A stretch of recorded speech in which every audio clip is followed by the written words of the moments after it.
Evening everyone, welcome back to my channel. कैसे हैं आप सब लोग? तो होपफुली आप लोग बहुत अच्छे होंगे। So I am getting your feedback कि मैं DSSB की वीडियोस बनाऊं ताकि आप लोगों को मोटिवेशन मिल सके। सॉरी मैं बीच में इतनी वीडियोस नहीं अपलोड कर पाई थी। एक्चुअली में आप लोगों की जॉब वैकेंसीज़ का बहुत रिक्वायरमेंट था।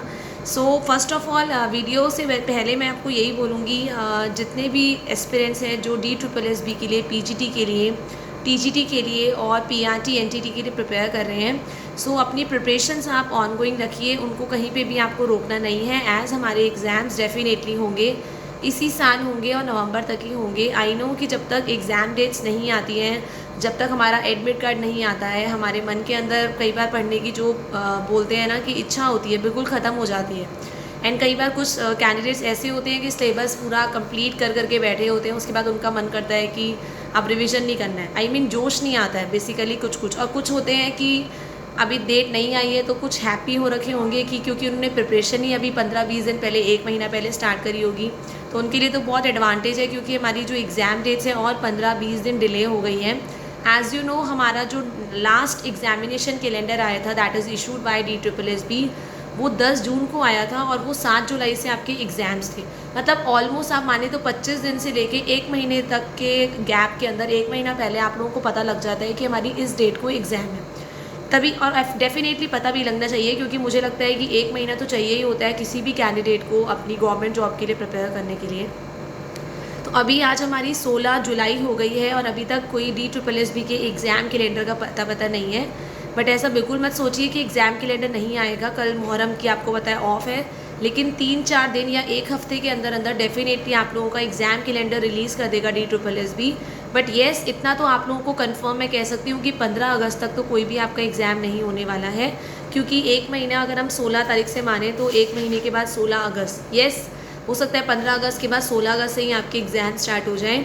तो आपको 15 डेज़ और मिल गए हैं क्योंकि पहले प्लान यही था कि अगस्त के फर्स्ट वीक में आप लोगों के जो एग्ज़ाम होंगे वो स्टार्ट हो जाएंगे for NTT and PGTs, and जो TGTs के होंगे सितंबर में होंगे। बट नाउ अब 15 अगस्त के बाद ही आप लोगों का NTT का एग्ज़ाम, आप लोगों का PGT का एग्ज़ाम होगा, जो 15 सितंबर तक खिंच सकते हैं। डेफिनेटली 100% खिंच सकते हैं क्योंकि PGT की पोस्ट भी काफ़ी सारी हैं एग्ज़ाम लेने के लिए।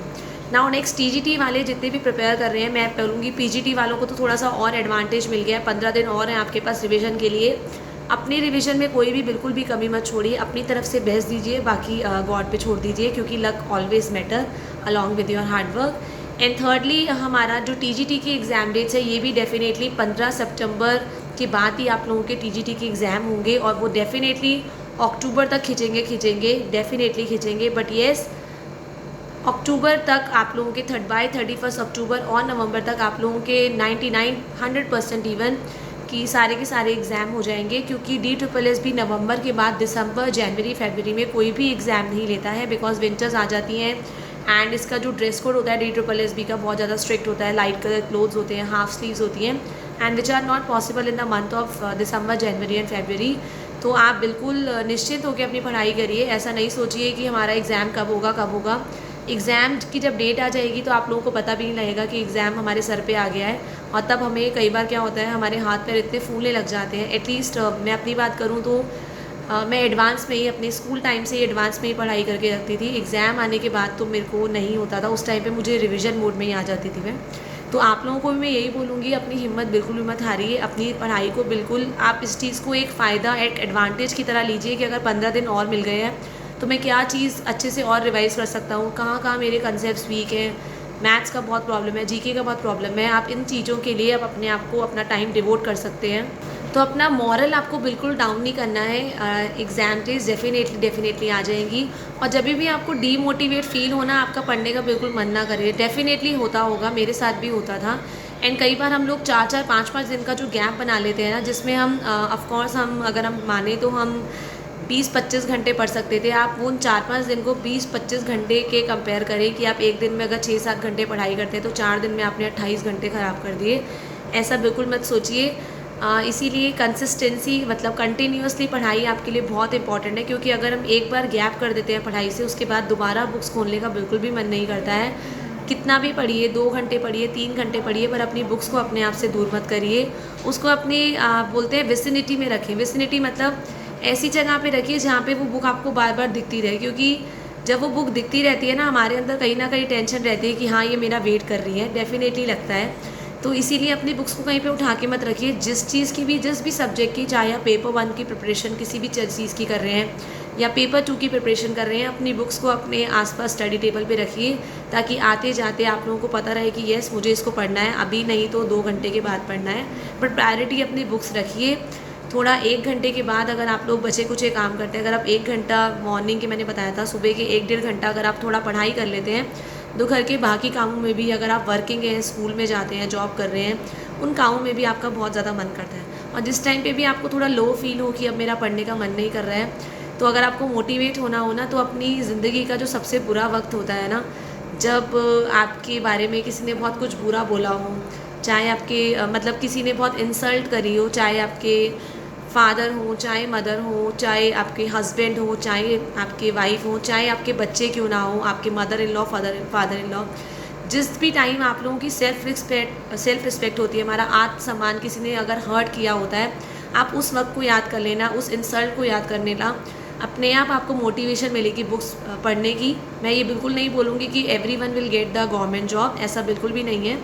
गवर्नमेंट जॉब सबको ही नहीं मिलती है, बट येस अपने पाँव पे खड़े होना आज के टाइम में एक हर एक पर्सन के लिए, चाहे लड़का है चाहे लड़की है, उसके लिए बहुत ज़रूरी होता है, ताकि तभी उसकी दुनिया भी रिस्पेक्ट करती है, एज़ यू नो। तो चाहे आप हाउसवाइफ हैं, तभी भी मैं आपको ये बोलूँगी, अपना जी जान बिल्कुल लगा दीजिए, अपने बच्चे की पढ़ाई के साथ साथ अपनी पढ़ाई पे पूरा फोकस करिए, मैं आपको यही बोलूँगी। येस थोड़े टाइम के लिए, आई नो कि एग्ज़ाम्स भी चल रहे होंगे बच्चों के, अगर आपके बच्चे पढ़ रहे हैं, तो थोड़ा सा आप फोकस अपनी पढ़ाई पे बिल्कुल लगाइए। जब आपका बच्चा पढ़ रहा है या ट्यूशन गया है, उस टाइम पे आप भी शेड्यूल बनाइए कि मेरे को भी अपनी पढ़ाई करनी है, and maximum try to take out maximum hours from it.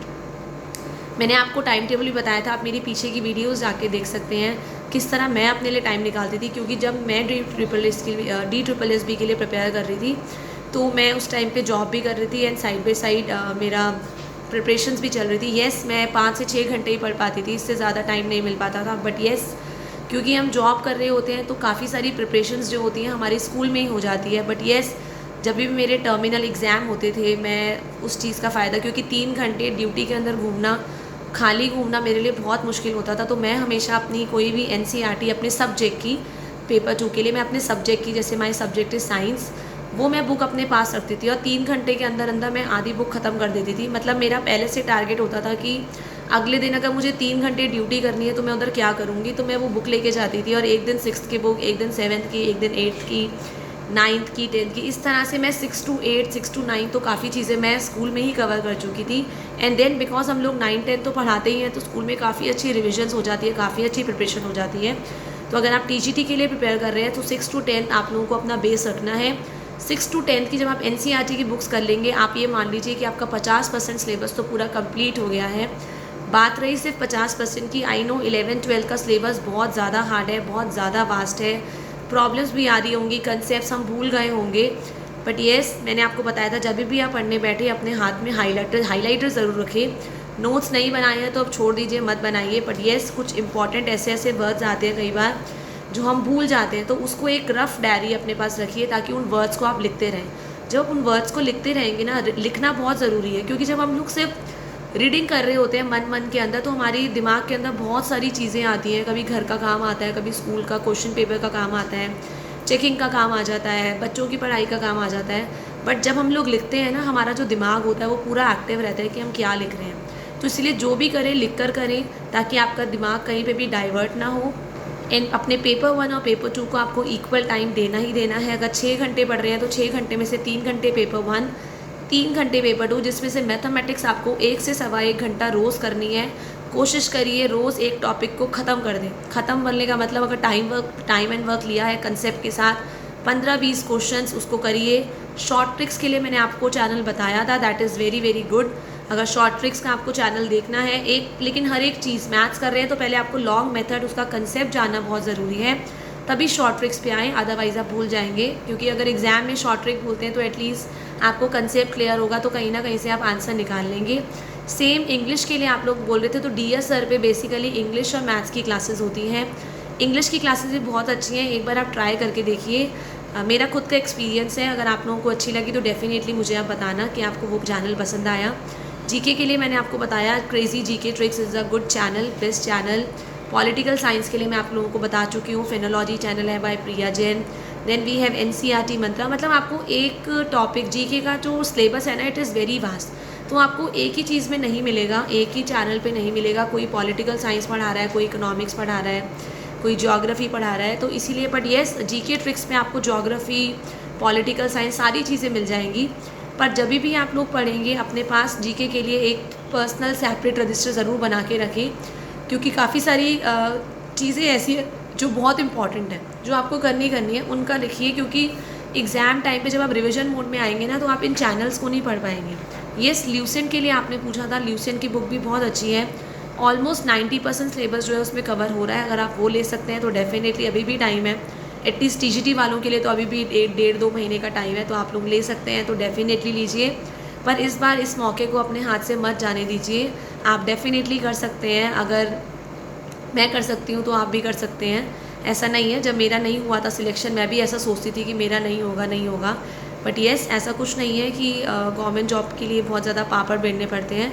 It usually depends on the luck and your hard work. 50% आप लोगों का लक भी काम करता है, 50% आप लोगों का हार्ड वर्क भी काम करता है। एंड मैंने तो आपको नहीं बताया, मैंने बताया था आप लोगों को कि मैंने KVS और DSSS भी फर्स्ट अटैम्प्ट में क्लियर किया था in 2011 and 2012। But due to some reason मैं उस टाइम पे ज्वाइन नहीं कर पाई थी। Then again I have qualified DSSS भी। एंड तब क्योंकि मैं एक बार वो मौका छोड़ चुकी थी, तो दूसरी बार मैं छोड़ना नहीं चाहती थी, तो मैंने सेकंड अटैम्प्ट में दोबारा से क्लियर किया विदाउट कोचिंग। बट येस, शादी के बाद थोड़ा सा पढ़ना मुश्किल हो जाता है, क्योंकि शादी के बाद फैमिली मेम्बर्स की जो एक्सपेक्टेशंस होती हैं हमारे से बहुत ज़्यादा बढ़ जाती हैं।